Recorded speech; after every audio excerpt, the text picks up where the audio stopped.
you're looking to build a custom joystick with PS3 and 360, look no further than the PS360 Plus.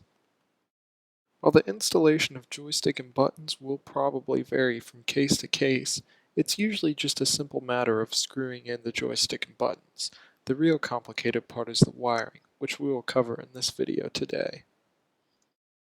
The assembly usually varies a little bit from case to case, but can generally be just screwed in altogether. Now we're ready to install our custom joystick PCB. The first thing I do is I find a good spot to just place my PS360 Plus. I choose down here in the corner just because it'll rest nicely and it works pretty well. The only major tool for wiring you'll need is just a small flat-headed screwdriver. First major piece you'll need is a 10-piece wiring daisy chain set. As you can see, the quick disconnects just go from one to the other and finally they end with this nice little pre-stripped wire. I made this one myself, but they are readily available. With this pre-stripped end, find one of the ground points on your PS360 Plus. Take the wire and slide it into the corresponding terminal. Once it's in, just take your screwdriver and screw down the top screw to screw the wire into place permanently. You should be able to give it a small tug once you're done to ensure that a good connection is made. This daisy chain will make every single quick disconnect a ground wire, and this is exactly what we want. We want one ground wire attached to each and every button. So just plug in these quick disconnects into each button. It doesn't really matter which side it goes on, just pick one or the other. I'm fortunate enough to have 10 buttons in my case to make this work. The ground also applies to the start, select, and home buttons as well. Again, it doesn't really matter which side you put it on, I just kept them all on the same side to be consistent. Either or, it will work. All that's left is on the other side we need to hook up the specific signal wire of what we want the button to be. I'll show you that as soon as I finish struggling to plug in this button.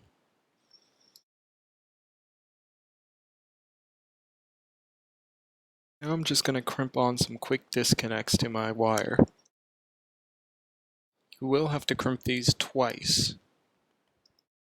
First, I crimp it around the wire, and you'll notice that it kind of wraps around and hugs the wire. However, it's not quite enough to hold it in place, which is why there's a second crimp. And then I'll have the second crimp to firmly hold the quick disconnect in place.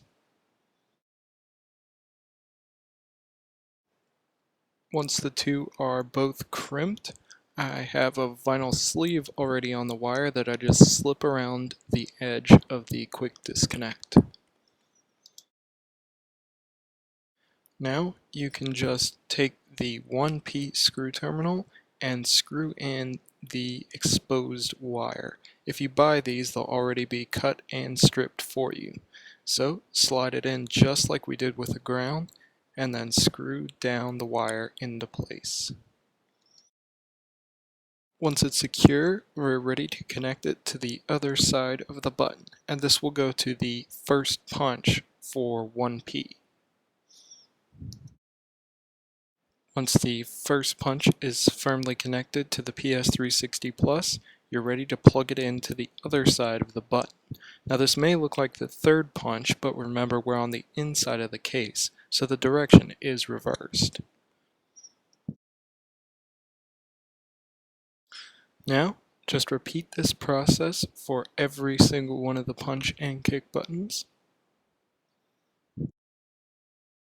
When you press a button, the ground and signal wire will be connected together, and that's what the PCB reads to make sure that you press the button down. Doesn't matter if it's a 24mm or a 30mm button, it'll work either way. I'm actually using my side buttons as the fourth punch and fourth kick, so that way I'll always be able to scroll through menus properly by just pushing the side buttons. The last two are start and select up front. By pushing them together, the PS360 Plus will read it as the home button. Now for the joystick, we use a 5-pin harness, which can be Sanwa or Samitsu. This one's Samitsu because the black wire is in the middle. If the black wire is on the edge, then the wiring harness will be a Sanwa harness. Then, look at the orientation of your pins on your joystick harness. The recommended way is to have the pins facing away from the buttons. However, you can use whichever orientation you like. This is just the easiest way. Once you have this in mind, plug in your joystick harness. It should hold pretty securely and hook into place. Your harness is plugged in, find the ground, and this will go to the orange wire on the outside.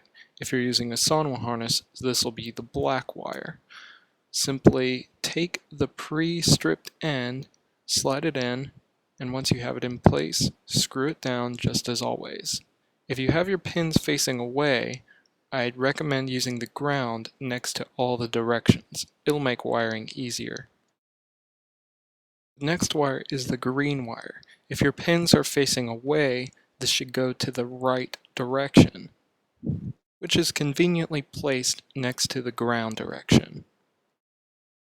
You'll see that the right direction is right after the ground, and this follows for the left, which will be black, and so on. Just go down each set of harness wires and the PS360 Plus. Once you have all these wires screwed down, you're ready to install your USB cable for PS3 and 360 functionality. Before I plug in the USB cable, I tie a knot in it to ensure that any shock on the USB cable won't tear at the PS360 Plus and will instead go to the knot.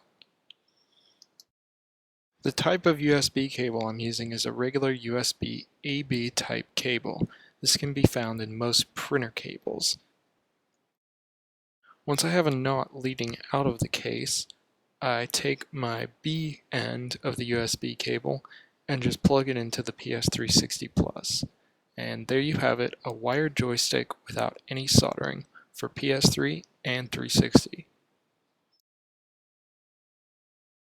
Best joystick tester is actually already built into most Windows PCs. Just go into your control panel and click Devices and Printers.